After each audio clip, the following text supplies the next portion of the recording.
Assembly ఎన్నికలకు ముందు నుంచి రాష్ట్రంలో 3 ప్రధాన పార్టీల మధ్య మొదలైన బీ టీం దూరుమారం ఇంకా కంటిన్యూ అవుతూనే ఉంది.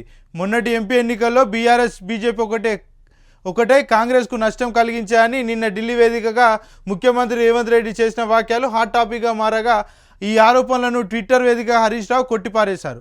అసలు రేవంత్ రెడ్డి మోడీతో కుమ్మకాయారని అటాక్ చేశారు. అయితే కేసీఆర్, కేటీఆర్, హరీష్ రావు ట్రాప్లో ఉన్నందునే భవిష్యత్తులో బీఆర్ఎస్ బతకడం, కేసీఆర్ రాజకీయంగా నిలదొక్కుకోవడం కష్టమని రేవంత్ ఆరోపించడం సంచలనంగా మారింది. బీఆర్ఎస్ మనుగడ అధినేత కేసీఆర్, వర్కింగ్ ప్రెసిడెంట్ కేటీఆర్పై కాకుండా హరీష్ రావుపై ఆధారపడి ఉంటుందని వ్యాఖ్యానించడం కొత్త చర్చకు దారితీస్తుంది.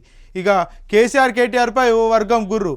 ఇప్పటికే పలువురు బీఆర్ఎస్ ఎమ్మెల్యేలు కాంగ్రెస్ గూటికి చేరిపోగా ఈ ప్రవాహాన్ని అడ్డుకునేందుకు బీఆర్ఎస్ ప్రయత్నాలు చేస్తుంది. అయితే కేసీఆర్, కేటీఆర్పై పార్టీలో ఓ వర్గం గుర్రుగా ఉందనే చర్చ జరుగుతుంది. పార్టీని నమ్ముకున్న వారిని కాదని వలస నేతలను ప్రోత్సహించారని మొన్నటికి మొన్న వరంగల్, ఖమ్మం, నల్గొండ పట్టభద్రుల ఎమ్మెల్సీ ఎన్నికల్లో ఎంతోమంది ఉద్యమకారులు ఉన్న వలస నేతకే టికెట్ ఇచ్చారనే విమర్శలు వినిపించాయి.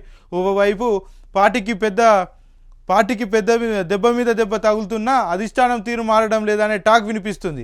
మొత్తంగా బీఆర్ఎస్లో కీలకమైన హరీష్ రావును రేవంత్ రెడ్డి టార్గెట్ చేయడం ద్వారా భవిష్యత్తులో హరీష్ రావును సైతం లాక్ చేసేందుకు ముఖ్యమంత్రి వ్యూహాత్మకంగా స్కెచ్ వేస్తున్నారనే టాక్ వినిపిస్తుంది.